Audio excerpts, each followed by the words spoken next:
So I don't know whether you have seen that movie or not, but the movie's name is The Dead Poets Society. Okay. Yes. So I'm assuming that you have seen it. So there's this dialogue in that movie by Robin Williams, which I found very attractive when I heard it for the first time. And it is like, we don't read and write poetry because it's cute. Okay, we read and write poetry because we are the members of human race.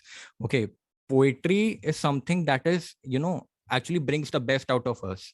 And how Robin Williams actually amplifies the character traits of a poetry is simply very beautiful. He says that medicine, engineering, and all these are noble pursuits, which is necessary to sustain life. But poetry is very necessary to sustain our life because it brings out love, romance, and life. So I just want you to reflect on that and talk us through that. What was the actual meaning of Robin Williams when he was actually saying this dialogue in that movie? I feel like it can be perceived in many ways, but like Hmm. for me, I feel like the part where we're going away from our Hmm. innate quality of loving, of Hmm. expressing. Hmm. I feel like poetry brings out that Hmm. because it gives you that power and that Hmm. lyrical, beautiful world to Yeah. express your Hmm. emotions. Hmm. And I feel like that's what poetry is. It's Hmm. just, it brings out that thing from inside you. And Hmm. like, because of our surrounding, we've Yeah. suppressed so many things that you have Hmm. to become that, you have to become this. And because of all the atrocities a person has Hmm. been through Hmm. their younger uh, age and stuff, it's like, because I have a few friends and I know people who are purest if you like get to that layer, but Hmm. there are so many layers on top of that which are Hmm. really hard to break, and they're there because Hmm. of a coping mechanism, because they Yeah. want to defend themselves against Yeah. everything that is happening around us, Hmm. like bullying, for instance. I feel like that really crushes your soul, and after that, it's very hard for you to trust, Hmm. like a partner cheating in a relationship. I feel Hmm. like that is Yeah. a closing for a lot of people to not love again. Hmm. So I feel Hmm. like, why do poetries with content of love and breakup get so much reach? Because Hmm. people actually relate to it. People Hmm. say, yeah, this happened to Yeah. me too. Yeah. And that's, I feel like that thing that it happened to me too, Hmm. that togetherness is a power in itself. Yeah. That Yeah. feeling that I'm not alone, Hmm. you Hmm. know. I feel like that's what poetry is. Hmm. And that's why it is very necessity. Hmm. It's a necessity for us to live. Hmm. Yeah, when you talk about these vulnerable phases of an individual's life, I actually feel that jotting down your emotions has been very therapeutic for me on an individual level. So okay, the basic ritual for me on everyday level has been like to get up. The first hour of my day actually goes down in jotting down everything that has been running on my mind. So I mean, just to ask you on that now, because you have been writing poetry, and poetry is actually a process. Okay, you do not write your own filtered thoughts at once. So it's a process. You write something, you edit it, you omit it, and then slowly and gradually it comes out as something very beautiful. So how's your process like that? How do you actually write poetry, and what sort of things you do in order to write it? I feel like my emotions become the medium for me Yeah. to start writing it. But Hmm. like, I'm I'm a person who would see beauty around, would see pain around. Hmm. Like I would just, my favorite thing to do is Hmm. go out, sit and Hmm. observe. And I Yeah. feel like there's so much beauty and Hmm. pain Hmm. together in this Hmm. thing. And I feel like it's so beautiful when you sit there and observe, and like you see two people sitting in the same place under the Hmm. same roof with two Hmm. different types, with two different emotions. Hmm. And I feel like that's so beautiful because there's so much difference, but still we're holding it together under one roof. And I Hmm. feel like, because I observe around, I write these things down, whatever Yeah. I feel at that point. And Yeah. then when I'm feeling something, Hmm. when I'm going through something, I feel like that becomes the fire in that. Hmm. And that's how the whole process comes into place. Hmm. Look around things, I see beauty, I see pain, I Hmm. jot it down, and Hmm. I just keep on going. And Yeah. I feel like I just transcend into this other world, and I just Hmm. keep on writing. I Hmm. just come out of it after it's done, and then I Hmm. read it. So it's just that. It's very Yeah. therapeutic. Yeah. They say that the best way to become a writer is to write drunk and to edit it sober. Okay. So, Yeah, that could be one case. yeah. So, a lot of time this happens with me when I sit down to write something. I actually feel very nauseous. Okay. I don't have any conscious uh, perspective around what I am writing. I just can say I just start ranting on a piece of paper, and slowly and gradually it comes out as something very meaningful. So this is something that has worked very beautifully for me.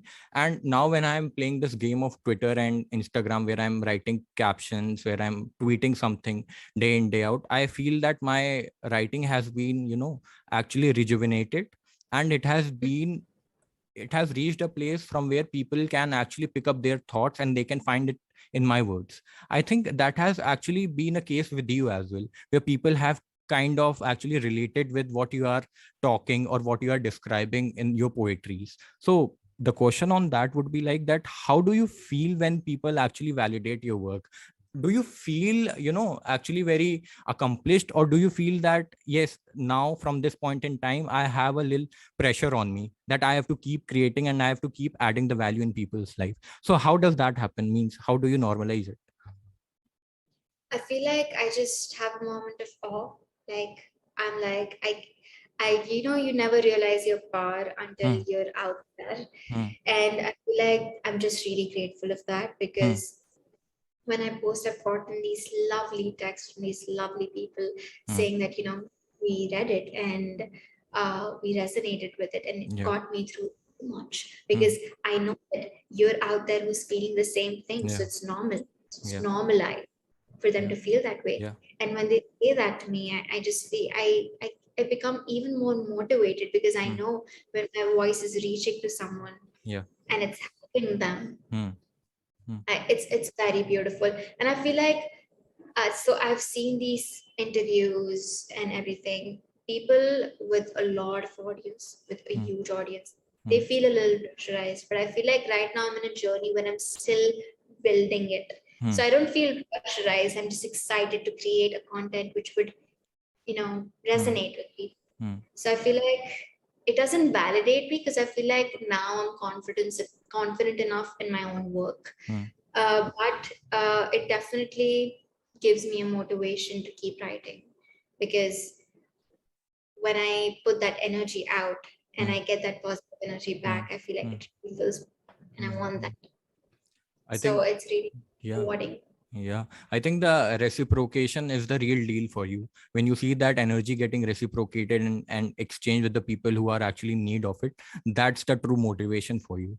You know, Definitely. do you feel that that energy is often very fleeting? Do you feel that you have to keep doing it in a perpetuated manner because after a point of time it is going to fade away actually? I feel like that's the thing with social media, right? You have to Hmm.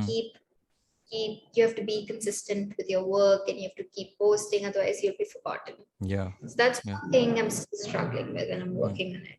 Hmm. Because I feel like that's what every influencer or every Hmm. poet or everyone who's starting to Hmm. promote their work go through. Hmm. And I feel like that's so normal. Hmm. But yeah, I feel like every moment is fleeting, to be honest. Some Hmm. moments I feel like I'm stuck in a moment and it's just not passing. Hmm. But some moments, especially like happy moments, Yeah. calming moments, are very fleeting Hmm. for some reason. I feel like that's in human nature to Hmm. focus on the negatives more. Yeah. Yeah. I'm not sure. Yeah. But like if I'm in a calm place, Hmm. I'd sit there. But when I come back, I still feel like I would want more because Hmm. it's so like it's Hmm. fleeting by. Hmm. So I feel like that's how I feel, Hmm. definitely. Hmm. Hmm. When you realize this potential of yours, and when you realize that yes, you have that innate ability where you can add value to people's life, it gets a bit encouraging for you as well.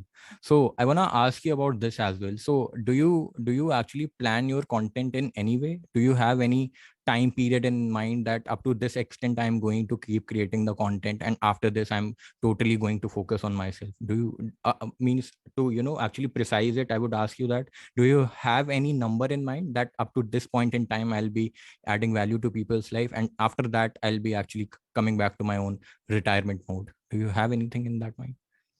Not really, because I feel like, see, so I'm studying psychology. The Yeah. only reason study psychology is because I don't want anybody else to go through what I've been through, what I've seen people go through. So even if I stop writing poetry, I'm still gonna add value. And I feel like that gives me happiness. Yeah. And that's what I want. That's what anybody wants from life. So I don't think that I feel like maybe in near future, the medium for me to add value to people's life would change. Like from poetry, I would turn into a therapist or psychology. But I definitely keep on doing it because I feel like I cannot set ideal. I have to keep doing something or the other. And this is something which is really good. Yeah, actually, it makes a lot of sense in the longer term, because you have to find a way in which you can actually add value and liveliness into other people's life, because a life that is very much concluded and limited to your own self gets very monotonous after a point of time. You need to be looking for challenges. You need to be looking for things that excites you on the first place. And for you, I think poetry is something. But as you mentioned that you have been studying psychology and you have a little generic sense about human behavior. So I mean, do you feel anxious at times? Because anxiety is something that people all around the world have been dealing with it big time, and for them to actually find a solution of this has really been very daunting. So I mean, just to invade your privacy and to ask you on this, that what are the methods that you actually use in order to cope up with anxiety? Uh, don't worry, you're not invading anything because like I'm all about speaking out, like Yeah. other people can read.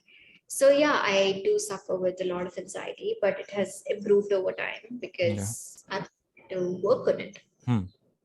And I feel like psychology has given me an insight into Yeah. anxious self. Yeah. So there are a lot of grounding techniques people can Hmm. use. Hmm. So anxiety is of basically of two types, Hmm. worrying and one physiological. Yeah. So worry is basically when you think about things and situations which hasn't happened and Hmm. which probably wouldn't happen. So Hmm. these are called rational thoughts Yeah. because this stems with the Hmm. feeling of fear Hmm. which anxiety Hmm. provides us with. And I feel like that is one thing. So what I tell people if Yeah. people come to help is Hmm. jot down all your rational thoughts, Hmm. everything, Hmm. and read it again and just remember, can this actually happen or has this happened in the past? How did I handle it? If I was able to handle it, then I would be able to handle it even now. And if it hasn't, if there's no evidence for that situation to happen, why am I even scared? Hmm. So all these irrational thoughts. Hmm. So I just want people to rationalize it. Yeah. So worrying anxiety Hmm. vanishes. Hmm. Emotionality, there are Hmm. grounding techniques for that because I feel like this feeling of fear, and then your body goes into flight or fight mode. Yeah. There's this hormone released in your stomach, stress Hmm. hormone called cortisol, Hmm. and I feel like that's what Yeah. activates your Hmm. brain to feel Hmm. like that. Hmm. So I feel like to avoid stress, what helps me is mindfulness, Hmm. like yoga Hmm. or meditation, Hmm. or me myself that I'm safe.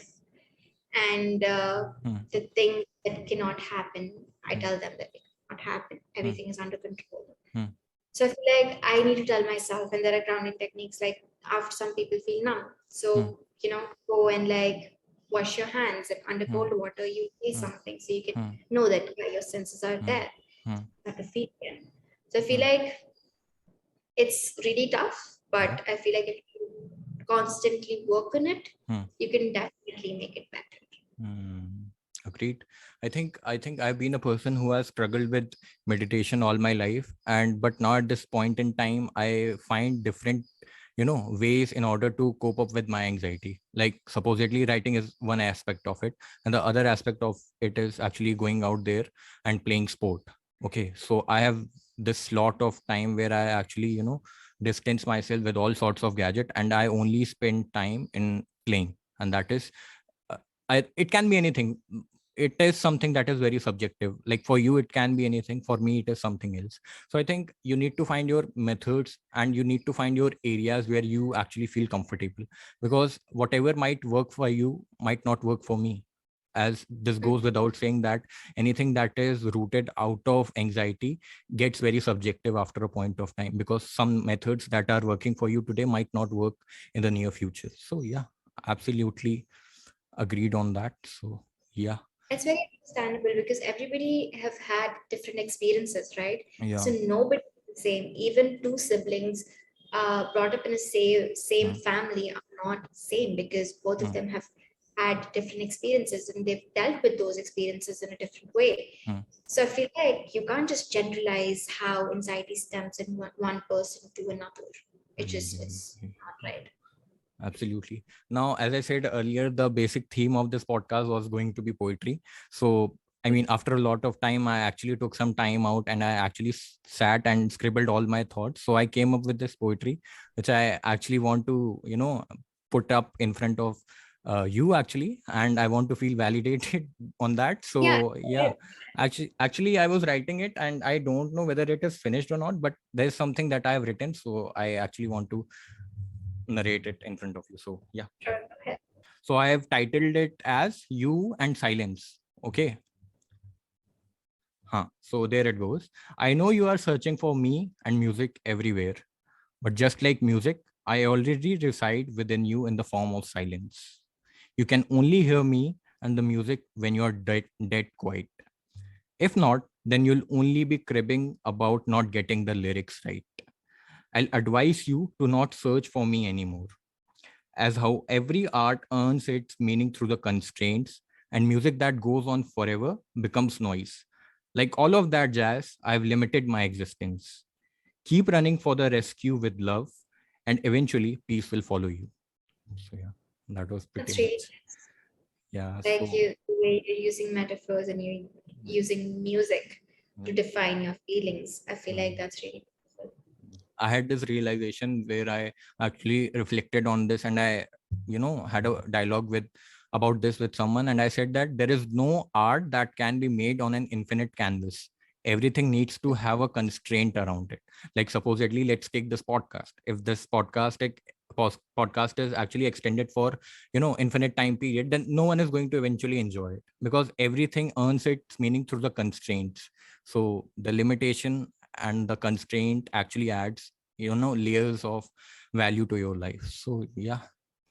Yeah, I definitely agree with that to some point, but I feel like with art, I feel like art cannot be taught. Yeah. So constraining someone to educating uh art or like painting or music, I feel like it just comes, it definitely helps you build your technique, but it also limits you to know what your qualities are Yeah. because you have to think in a certain way when you're Mm, taught to think mm, certain. So I feel like constraints is very subjective and beneficial in a particular context. yeah. Yeah, I think in some ways art is very much exploratory.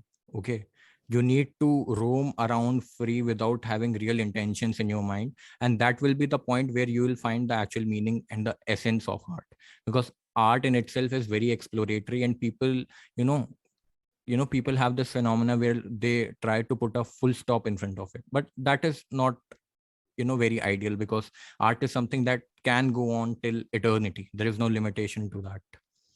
So yeah. So Aditi, now as we are at the end of this podcast, so I want to ask you that if anyone is willing to reach out to you, how can and where they can actually find you? I feel like DM me. Yeah. There's an email on my Instagram as well. I feel like people can reach out to me from there, Yeah. and I definitely will try my best to respond Yeah. as soon as possible. Yeah. For people who actually do not know about this book, this is Aditi's book, The Engraved Butterfly, which is now available on Amazon. So people who are looking for some really terrific reading time, they can actually vouch for it. You'll find it on Amazon. And where else can they find it? There's Flipkart, it's Amazon, there's also Notion Press, Okay. and there's Kobo, there's Kindle. Yeah. So it's available even on your iPad if that's what is Okay. Okay. convenient for you. I'll link down Aditi's handles and the links of this book down there in the description. So anyone who's willing, reach out to both of them, can actually go for it. So yeah, Aditi, thank you so much for taking out the time, and I really enjoyed this particular conversation. I enjoyed it as well. It was just amazing and enlightening, and knowing others' perspective. Yeah. It's just nice. I think for the people who are actually tuning into this podcast, this can be very therapeutic as well. You know, Okay, yeah, definitely. I yeah, hope so. If yeah, not, then reach out to me. I feel like yeah. I'll definitely we help. had we had a real explicit conversation where we were just opening up, and so yeah, I actually hope that it adds a lot of value to people's life who are actually tuning in. And yeah, thank you I so much, also Aditi. Thank you so much for taking out the time, and I really appreciate it. thank you.